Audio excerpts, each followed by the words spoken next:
Alors, bon, et ben voilà, avec le trépied, ce qui s'est passé. J'ai posé le trépied, j'ai voulu vous montrer l'intérieur. Ça a arrêté la vidéo. Voilà. Donc là, je vais être obligé de poster une deuxième partie de ma vidéo sur ma brocante. Eh ben, en sachant que quand je fais comme ça, il y a toujours souvent la première partie qui est un bide. Ah là là là là. Bon, allez, laisse tomber.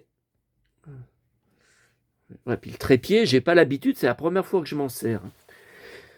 Bon, comment je fais? Ouais, mais là, non, mais là, ça va pas parce que il faut que je vous montre. Voilà, en contre-plongée, c'est mieux. Bon, allez, alors, 1 euro, je pense, il faut vérifier hein, que je ne l'ai pas.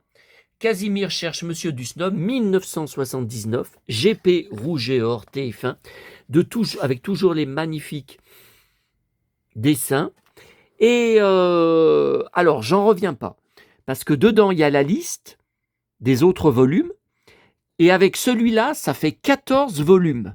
Donc, je croyais que je les avais tous. Attendez, quand je vois qu'il y en a 14, je ne suis pas persuadé. Hein, parce que j'en récupère depuis 35 ans. Mais bon, l'histoire me dit rien. Alors ça, c'était 1,50 € dans un autre stand. Cendrillon de 1990. Donc c'est... Non, c'est pas une BD, c'est le film. Bon, ensuite, un stand. Alors à la même vendeuse, très sympa, une jeune, je sais pas, et 30-35 ans. 1 € chaque, j'en revenais pas. Ce jeu de mémo Astérix, vintage, en 1997. Je me demande s'il manque pas des cartes. Alors j'ai regardé derrière, il n'y a pas le nombre. Hein. Mais vous voyez les cases, là c'est pas tout rempli jusqu'en haut. Alors je sais pas. Et je lui ai pris aussi, alors ça j'étais très très content, un autre puzzle pour ma collection. J'en ai souvent acheté d'ailleurs à mon vendeur de lin sur eBay. Un puzzle Tintin 1991, complet. Et il y a même le poster, vous voyez, dedans. Ça, c'est assez rare. Bon. Ensuite, un autre stand. J'ai trouvé ça un petit peu cher. Bon, j'ai pris quand même. Alors, Dumbo, que j'ai eu enfant, je l'ai reconnu tout de suite quand j'ai vu le dos. Alors là, il n'y a aucun doute. Et quand j'ai vu l'intérieur, alors là, je m'en souviens très bien. Alors, c'est marqué que j'avais 9 ans dessus. Je suis étonné que j'étais aussi grand. Bon, moi, j'ai peut-être eu une édition, voilà. J'ai peut-être eu une édition quelques années avant. Hein, parce que ça m'étonne. Mars 80, ouais, mais ils disent pas si c'est une réédition. Bon, 3 €. Bon, je trouvais ça un petit peu cher, mais bon. Alors, ensuite, mon abonné, Hakim, donc je l'ai rejoint à la toute fin sur son stand parce que j'étais très chargé avec tout ce que j'ai trouvé à la brocante. C'était très lourd, donc j'ai dit s'il a beaucoup de choses, je ne vais pas emporter ça dans toute la brocante. Hein. Voilà, j'y vais à la fin. Alors moi, j'ai été très étonné de toujours sa bonne humeur, toujours joyeux, et aussi l'aplomb qu'il a, et la façon qu'il a de supporter ce que moi je ne supporterai jamais, c'est les ratisseurs. Bon, écoutez, les 2 mecs qui sont passés à son stand, il y en avait un que j'avais déjà vu à côté de moi, un stand de vinyle, je vais vous montrer dans un instant. Il chipotait pour tout. Si la vendeuse âgée lui disait 3 € pour tous les 45 tours, il disait non, 1 €. Si elle disait 1 €, il disait non, 50 centimes. Et très désagréable, hein, très très hautain, prétentieux, arrogant. Alors quand je pense que je lis ça à mon sujet, eh ben dis donc, bon, et donc il m'avait mis de côté un 33 tours Eddie Mitchell, que j'avais déjà, c'est un album qui est très courant, donc je ne l'ai pas pris. Et le gars, là, un des deux ratisseurs, il l'a pris. Alors, il y en a un, il lui dit direct, hein, il lui dit bon, je vous prends vos 45 tours entre 50 centimes et 1 euro, comme tous les autres stands. Hein. Vous faites comme tous les autres stands de la brocante. Alors, Hakim, il a répondu, alors ça, c'est la meilleure. C'est la première fois que je vois ça, que c'est les promeneurs, les clients, qui fixent les prix, qui annoncent les prix, qui exigent les prix. Ah ben c'est incroyable. Et après, un autre gars, il lui a pris 2,33 tours. Donc normalement, les 33 tours, la plupart du temps, c'est 2 euros dans les brocantes. Bon, pour les 33 tours qui n'ont pas de grande valeur. Hein. Bon. Et le gars, alors il avait pris R, et l'autre, je me rappelle plus ce que c'était. Et il dit à Hakim, bon ben je vous préviens, vos vinyles, ils sont abîmés, alors je les prends que 50 centimes pièce, donc je vous donne 1 euro pour les deux. Donc Hakim a accepté encore, moi j'aurais jamais accepté, bon c'est lui qui décide, hein. Mais pareil, il lui a dit, c'est la première fois que je vois ça, les acheteurs qui exigent, qui annoncent des prix. Ah non, mais c'est infernal. Moi, maman, elle a vendu une fois à la brocante de Fleurieux, quand on habitait à Fleurieux. Elle avait tellement peu vendu, mais elle était très, très mal située. Hein. Elle était dans un endroit caché. Elle avait tellement peu vendu qu'elle ne savait même pas rembourser les frais de location de l'emplacement. Donc, ça a été terminé pour nous. Bon. Alors, attendez, ça, c'est pas Hakim. Alors, ça, c'était un autre stand, donc un livre. Mes plus belles histoires. Alors, j'ai pris, vous voyez, pour Blanche-Neige, pour Cendrillon. Alors, c'est les histoires qu'on a déjà que j'ai déjà 50 fois ou 60 fois dans des livres. Et celui-là, Disney Club du livre, je ne suis pas sûr de l'avoir. Cette version de Peter Pan, oui, je sais, j'en ai plein. Mais c'est 1996. Alors là, je ne suis pas sûr. Un autre stand, alors je ne sais plus combien, je crois que c'était 1 euro pièce, hein, je crois. Ces livres, jamais vus. Jouons à lire, 1990, avec des histoires inédites. Alors, vous voyez, et là, la visite de Blanche-Neige. Alors, ce que j'aime bien, ouais, mais c'est trop loin. Le jaune de sa robe est vraiment super fluo, super bien rendu. Bon, alors, ça, c'est Hakim qui m'a donné. Donc, tout ce qu'il y avait à son stand qui m'intéressait, que je lui prenais, il me les a offerts. Ça me touche énormément, énormément. J'ai mon abonné pas loin de chez moi, qui est quelqu'un de très attentionné, enfin très, très sympa avec moi. Maintenant, j'ai Hakim, un autre abonné qui est très sympa avec moi, qui a que de la gentillesse à mon sujet. Eh ben, je peux vous dire que ça me change. Hein. Ah ben, c'est pas ce que j'ai toujours connu. Et pourtant, ils ont vu les mêmes vidéos que mes cyberharceleurs. Hein. Ils ont vu les mêmes vidéos. Hein. Ils m'ont connu avec les mêmes vidéos. Hein. Eh bien, ça change. Hein. Alors, il m'a donné aussi, alors moi, j'étais intéressé, il m'a donné un jeu pour PC de Tintin au Tibet, 1997, je crois. Alors, je suis sûr que j'ai un autre jeu en boîte de Tintin que j'avais trouvé en brocante, mais je n'utilise pas. D'ailleurs, je ne suis même pas sûr que ça passe sur mon PC. Hein. Alors là, par contre, je ne vais pas remettre le livret, qui est un gros, gros livret, dans le boîtier, parce que j'ai vu qu'il est tellement épais que quand vous le coulissez dans le boîtier, ça déchire derrière, parce que justement, c'est trop épais. Et il y avait dedans, vous voyez, un catalogue en deux langues. Donc là, ça doit être hollandais. Hein. Vous voyez, avec Astérix, mais aussi les Schtroumpfs, Tintin, Spirou. Ok, bon, je regarderai ce soir, tranquillement. Voilà, la boîte. Voilà, alors. Donc, il m'a donné ce livre de Petit Ours que je ne risquais pas d'avoir, 2007.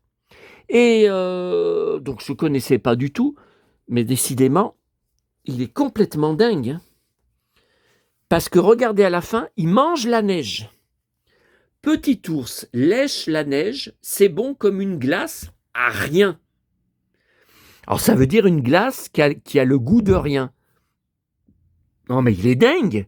Alors moi, ça me rappelle mon chien, mon labrador, un hiver, Oui, il avait fait ça. Enfin, mon père avait crié: «Regarde, regarde, il mange la neige». Enfin, il avait fait ça, quelques secondes, hein. Il n'avait pas mangé la neige pendant 10 minutes, hein. Sûrement pour, peut-être il savait pas ce que c'était que la neige ou il connaissait pas bien, puis voilà, il a voulu croquer, bah, comme une glace. Mais enfin là, écoutez, il exagère, hein. Bon. Alors alors, toujours au stand d'Hakim. Alors, il y avait ce livre, donc vous savez que je collectionne Bocuse, j'ai une grosse, grosse collection sur lui en tout genre, et aussi beaucoup de choses récupérées, hein, pas que des choses achetées. J'ai même deux grands menus de son restaurant, malheureusement pas signés par lui, mais que j'avais récupérés dans des poubelles jaunes. Un soir de tournée, j'avais halluciné, mais il y a longtemps, hein, il y a 10 ans, hein, de ça. Et alors, grosse surprise en ouvrant le livre, regardez, c'est la première fois que j'ai quelque chose dédicacé par Bocuse, dédicace fraîche, hein, pour Sophie. Alors, est-ce que c'est la femme d'Hakim? Ça, j'en sais rien, hein, vous voyez. Voilà, juin 2013.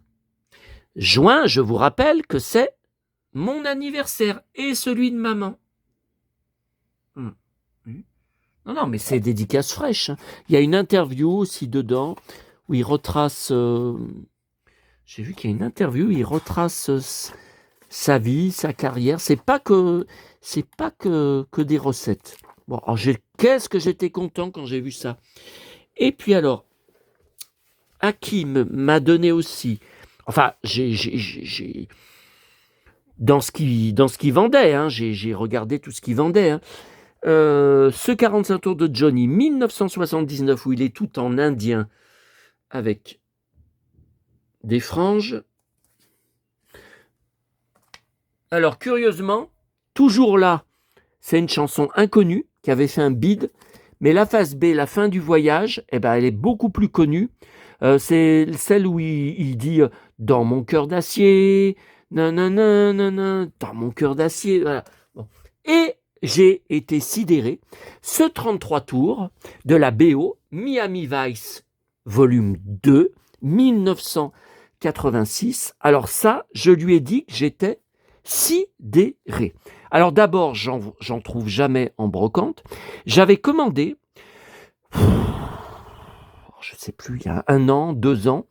Bon, tous les CD, tous les volumes de la BO, il y a eu au moins 4 ou 5 volumes.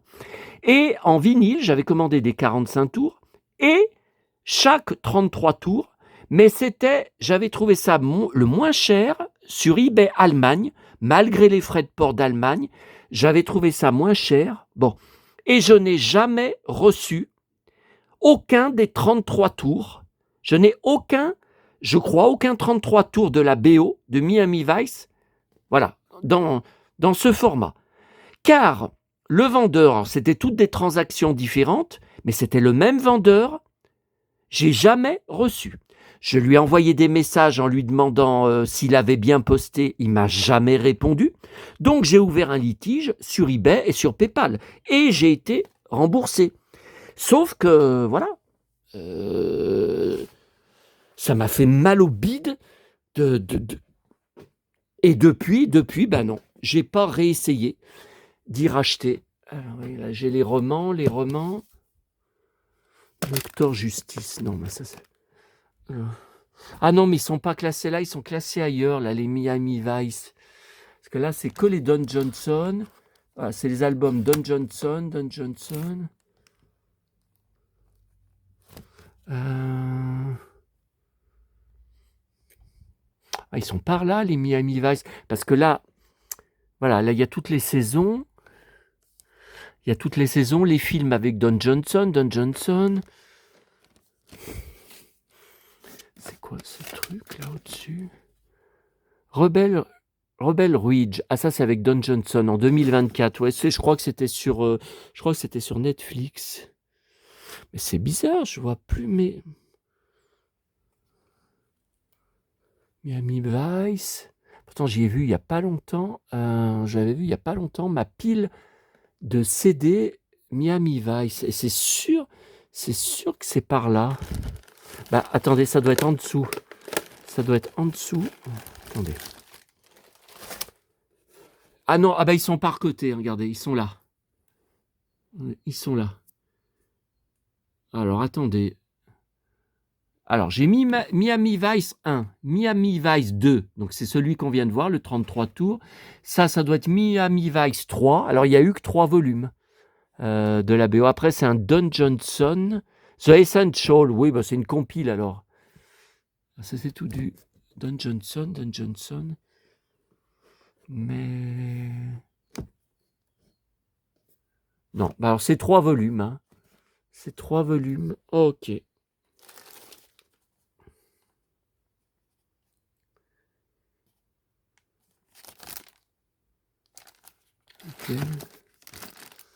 Ok. Starsky et Hutch. Ok. Bon, alors.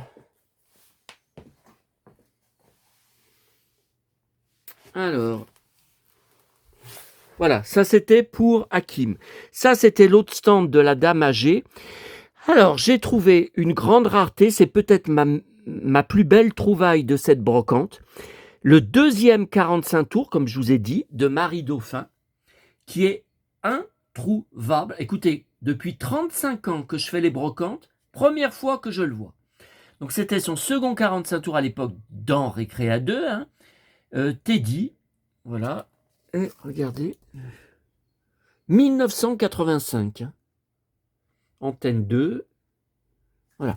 Alors, sur un des groupes où je suis inscrit Facebook sur les disques vinyles pour enfants, voilà, les collectionneurs de disques vinyles pour enfants, il y a quelques jours de ça, il y en a un qui l'a trouvé et j'étais très étonné. Je lui ai dit, bah écoute, ce que je viens de vous dire, jamais vu en 35 ans. Bon. Ah, il y a mon pote Sébastien Thomas. Et demain, vu que je vais à Paris, il faut que je regarde. Alors lui, je le suis depuis presque aussi longtemps que Bichente. Je suis vraiment choqué, épaté, comme il est doux quand il présente la météo. Il s'énerve jamais, il se brusque jamais. Il est doux et il est très méticuleux, très précis et tout. Moi, je serais jamais aussi zen que lui, hein, même si j'étais présentateur télé. Hein. Bon, demain matin, plein soleil, bien évidemment. Paris, Paris, c'est couvert. Enfin, soleil est couvert. Alors qu'à Lyon, plein soleil, plein cagnard. Ok. Ok. Bon, alors, premier 45 tours trouvé. Deuxième, un Pétula Clark, je les collectionne. J'ai un petit carton sur elle de 45 tours. Alors, je collectionne Henri Salvador. Ah, j'ai oublié de vous dire. Tout à l'heure, j'ai enregistré sur Mélodie. Tiens, température de mois de juin, il dit. Mais c'est incroyable, ça. C'est incroyable, on est en avril. Et moi qui avais peur, quand j'ai réservé il y a plusieurs mois pour Paris, j'ai dit je vais peut-être avoir un peu froid fin avril. Enfin, ça me fait pas peur, hein, mais je préfère. Ouais. Ah, justement, à Paris, je vois qu'il y a le vent d'Est qu'il a annoncé qui va faire baisser les températures pour la semaine prochaine. Mais à Lyon, ça y sera pas encore. Et mercredi, couvert à Paris. Couvert, mais apparemment pas de pluie. Je vois pas de... Je vois couvert, mais pas de pluie. Ben, ça m'aurait... De toute façon... Alors, j'ai enregistré sur Mélodie. Sur mes DVD Karen Cheryl, pour ma collection Karen Cheryl, La Grande Roue, c'est une émission en Suisse, donc je risquais pas de l'avoir vue un jour, le 3 février 1982. C'était présenté par Christian Morin.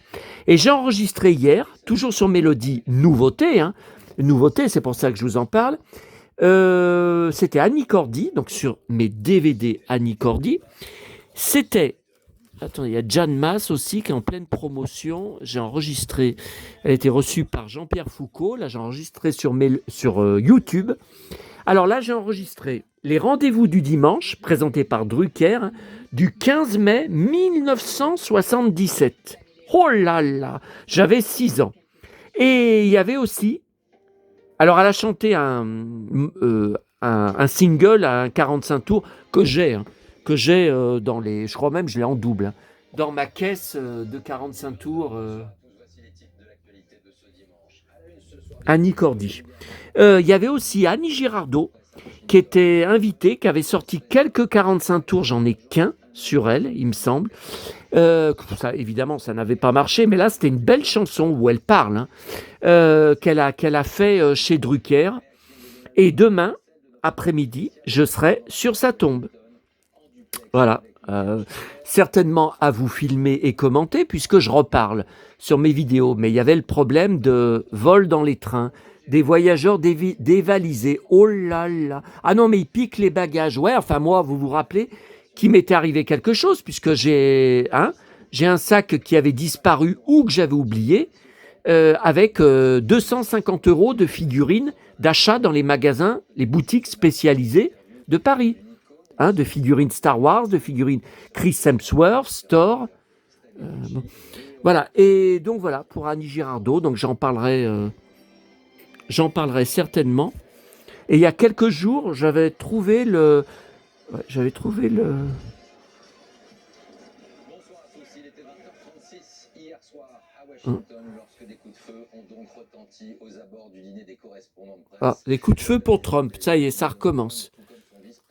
Bon, alors, on termine.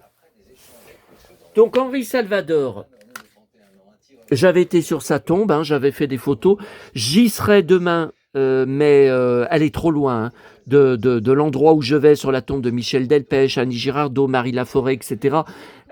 Sa tombe, elle est complètement, à côté de celle d'Edith Piaf, complètement de l'autre côté du cimetière. J'avais marché des heures, et puis pour y trouver, j'y avais pas trouvé comme ça, j'avais marché, c'était une horreur. Donc j'ai beaucoup de 45 tours en double de lui, que je reprends sans m'en rappeler, et celui-là, je l'avais jamais vu, alors ça c'est sûr que je l'ai pas. Il n'y a même pas les titres. Donc il y a quatre chansons dedans, mais il n'y a même pas les titres marqués sur la pochette. C'est Salve d'Or Succès. Alors, j'avais eu plusieurs fois sur Mélodie, ils avaient rediffusé des émissions Salve d'Or, avec Salvador. Vous voyez, et je crois qu'il y en a un, il avait reçu Joe Dassin. Donc j'ai enregistré sur les DVD maison de Joe Dassin. Ouais, ils ont des flingues, ils ont carrément des flingues dans les couloirs. Oui, mais alors ils ont Donald Trump infiltré. Oui, mais alors ils n'ont pas trouvé les tueurs. Enfin, les tireurs, ils n'ont pas... Ah si, ils le voient passer, ouais, mais c'est pas net sur leur caméra. C'est pas... Ouais, enfin bon, de Trump, c'est un cow-boy. Il fait pas bon. Il fait pas toujours bon être un cow-boy, ça j'en sais quelque chose. Et alors voilà la surprise. Toujours au stand de la Dame âgée. Bon, je ne collectionne et n'écoute pas André Claveau. Ça m'intéresse pas du tout. Mais j'ai pris cette pochette uniquement, et ça m'est déjà arrivé, pour la photo de la crèche. La belle photo de Noël vintage. Voilà. Ah, j'enlève le flash. Voilà. Et donc dedans, chante Noël, petit papa Noël. Ouais. Sauf que, regardez le disque que j'ai trouvé dedans. Chantal Goya, voulez-vous danser grand-mère? J'étais sidéré. Les autres, il y a les bons 45 tours. Bon. Surtout que je n'ai pas vu, j'ai fait tous les bacs, je n'ai pas vu ce 45 tours. Mais comme il y avait juste avant moi le type, là, le ratisseur, qui avait une pile énorme posée de tout ce qu'il prenait à cette vendeuse, allez savoir si ça se trouve, il y avait le Goya. À mon avis, c'est tout pour revendre, ce qu'il fait. Bon, alors là, je vais juste vérifier. Je vérifierai juste sur mes 45 tours Goya. Voilà, que moi, c'est le même label. Mais si c'est le même, j'y garde pas. Faut pas déconner. Alors, j'ai beaucoup de vinyles de Tino Rossi, mais uniquement Petit Papa Noël. Parce que j'ai gardé toute ma vie le 33 tours que maman m'avait acheté. Je devais avoir 3 ans. Que j'écoutais, je passais sur mon tourne-disque chaque Noël, mon 33 tours de Petit Papa Noël, Tino Rossi. Et donc depuis, j'ai récupéré d'autres 33 tours en brocante avec des pochettes différentes, mais du même album, hein, du même Petit Papa Noël.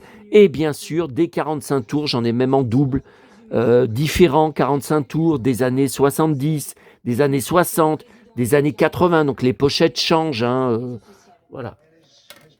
Eh bien écoutez, je pense que c'est tout. Alors, il est venu le temps de vous annoncer ce dont je parlais sur la première partie de la vidéo de ma fameuse brocante. Alors, je suis rentré, j'ai repassé tout ce que je vous ai montré sur la première partie de ma vidéo sur Bicente Lizarazu. Je vous avais dit, ça j'en suis sûr, que je le suis sur Instagram, sur ses réseaux depuis de nombreuses années, que je lui laisse beaucoup de commentaires sous ses publications. Et une fois, alors il me like à chaque fois, mais il me répond, oh je sais pas, je vous parle publiquement, il me répond une fois sur 5, à peu près. Il y a une fois, je lui avais dit qu'il y avait eu 2 dimanches ou 3 dimanches de suite, téléfoot, il n'avait pas ses blousons.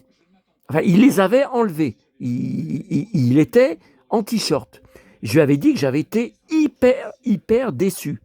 Et il m'avait répondu, il fait une chaleur il faisait trop chaud dans les studios de TF1. Il m'avait répondu un truc comme ça. Et il m'avait dit, mais je ferai attention à l'avenir de ne plus te décevoir, cow-boy. Bon, voilà. Bon, ça, c'était il y a quelques mois. Et donc, après être rentré chez moi, j'ai eu la grosse surprise de recevoir des longs MP de lui sur Instagram, sur le canal de conversation, où il révèle qu'il me suit depuis pas mal de temps, pas mal d'années. Alors, je sais que je l'avais en follower sur Instagram, mais j'ai jamais aucune vedette qui regarde mes publications ou qui me laisse des commentaires, tout ça, bon. Et donc, je ne veux pas vous y montrer sur mon écran d'ordinateur, tout ça, c'est fini. Je ne refilmerai plus jamais mon écran d'ordinateur, vous le savez, je l'ai dit. Alors, ce que je pense faire, j'ai fait des captures d'écran et je vais les publier. Sauf que, alors bien qu'il ne m'ait pas dit dessus, ne montre pas, n'en parle pas sur tes vidéos, parce qu'il révèle qu'il suit mes vidéos. Hein. Alors toutes, j'en sais rien, mais... Bon, alors par contre, il y a donc il a dit des choses sur mes harceleurs.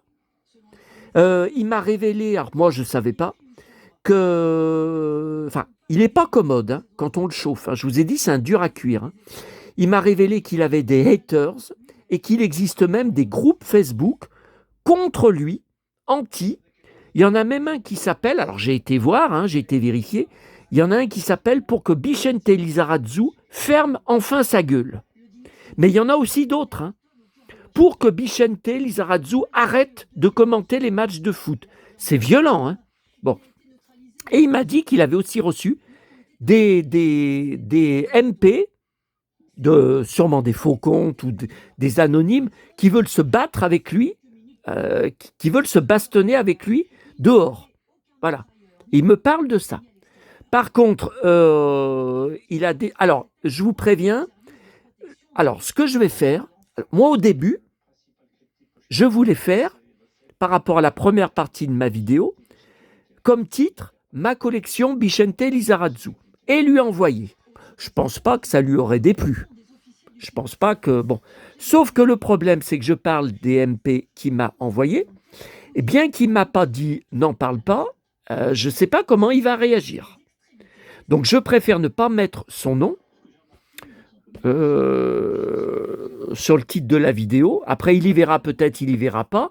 J'en sais rien. Ça, je peux pas savoir. Alors, sur ces messages, vous ne serez pas surpris. Il y a plusieurs fois des fautes. Alors, d'orthographe, c'est plutôt des fautes de frappe. Comme je sais qu'à l'heure où il me les a envoyés, il est dans le train pour rentrer chez lui au Pays Basque. Après téléfoot et les trucs qu'il a à faire à Paris, comme chaque week-end. Je suis sûr qu'il l'a tapé sur son mobile, donc sur Instagram sur son mobile, et qu'il ne s'est pas du tout relu. Il a envoyé comme ça, voilà, sans dire est-ce que j'ai pas fait de faute, est-ce que voilà. Parce que par exemple, à un moment, il met tu, il a écrit rue. Donc à la place de T, il a mis R. Ouais, mais ça, c'est une faute de frappe parce que le R est juste à côté de la touche de la lettre T. Donc ça, je sais, c'est c'est une erreur de frappe quand on va trop vite, quand on écrit trop vite. Donc voilà, je suis sûr qu'il n'a pas du tout. Alors après, il y a des trucs, il est un peu vache, parce que je lui ai dit plusieurs fois que je rêvais d'avoir ses abdos. Oh putain, ce qu'il m'envoie dans la gueule en réponse, ah là là, je me fais carrément traiter de ventre à bière. Hein. Mais bon, vous verrez que à travers ce qu'il me dit, il sait tout ce que je bouffe. Il me parle de tout ce que je bouffe. Bon, ça c'est quelqu'un qui lit pas mal mes publications, qui a déjà vu plusieurs de mes vidéos pour savoir tout ce qu'il sait sur moi. Hein. C'est pas normal. Hein. Bon. Mais il me dit aussi que je suis un warrior, que je me relève toujours. De toute façon, j'ai tellement de points en commun avec lui. Il me parle même qu'un jour, je rencontrerai une femme, que ça va arriver. Que ça va arriver un jour ou l'autre que je vais me mettre avec une femme. Mais que je ne supporterai pas la vie en couple sous le même toit. D'ailleurs, je pense c'est vrai, hein, je pense qu'il a raison. Hein. Enfin, je suis sidéré. Je suis sidéré. Alors, je vous le dis, mais je le remarquerai. Alors, je vais y faire paraître, je pense, sur mon blog, sur mon article, sur ma brocante, avec voilà, mes vidéos, mes photos, tout ça. Ok. Alors, je préviens pour les grincheux, mon compte Instagram, on ne peut pas m'envoyer des MP, comme il a fait, de l'extérieur, de comptes que je n'ai pas en ami. Parce que j'avais reçu du harceleur avec un compte qui s'appelait Don Salust, des menaces de mort, de me tabasser, de me rouer de coups de poing dans la rue. Donc depuis, j'ai tout bloqué. Hein. Il n'y a que les gens que je connais, que j'ai en ami Instagram, qui peuvent me contacter en MP. Bon. Et deuxièmement, j'ai cliqué sur sa photo de profil, que vous verrez, hein, sur les captures que j'ai faites de ces messages. J'ai cliqué dessus et ça m'a amené directement sur son compte Bicente Lizarazu officiel, avec où il y a toutes ses publications, où je commente, tout ça, où je vais sur ses stories, tout ça. Donc ne me dites pas que c'est le harceleur qui est revenu pour essayer de me manipuler comme il a fait avec Mathieu Artisti. Ha, alors là, je vais même pas parler de ça. Hein. Je vais même pas parler de ça. Mais un mec qui prétend être magicien, quand vous regardez sur Google, vous ne trouvez rien avec ses noms et prénoms, ni sur les réseaux, ni rien du tout. Et il me contacte sur une de mes boîtes Gmail que j'ai jamais donnée à personne, ni sur mes vidéos, ni ailleurs, parce que c'est pas ma boîte principale. Il me contacte dessus sans dire comment il a eu cette boîte mail, mais en me disant « Cowboy, je suis un de tes plus grands fans, je suis un nouveau follower, Cowboy, je veux être en contact avec toi, tu dois remettre les commentaires sur ta chaîne Cowboy, car à cause de ça, on ne peut plus te poser de questions, etc. etc. » C'était du bidon dès le début. Mais bon, allez, je vous laisse et on se retrouve normalement. Ouais, alors ça va être chaud, hein, parce que demain, je pars tôt à Paris, je prends le train tôt. On se retrouve après les épisodes d'Ulysse 31 pour les commenter. Par contre, si je retourne aux poubelles de fin de brocante, donc je vais rentrer en retard, les épisodes, je vais enregistrer, mais les épisodes seront déjà... Bon, écoutez, on verra bien. Allez, je vous laisse. Allez.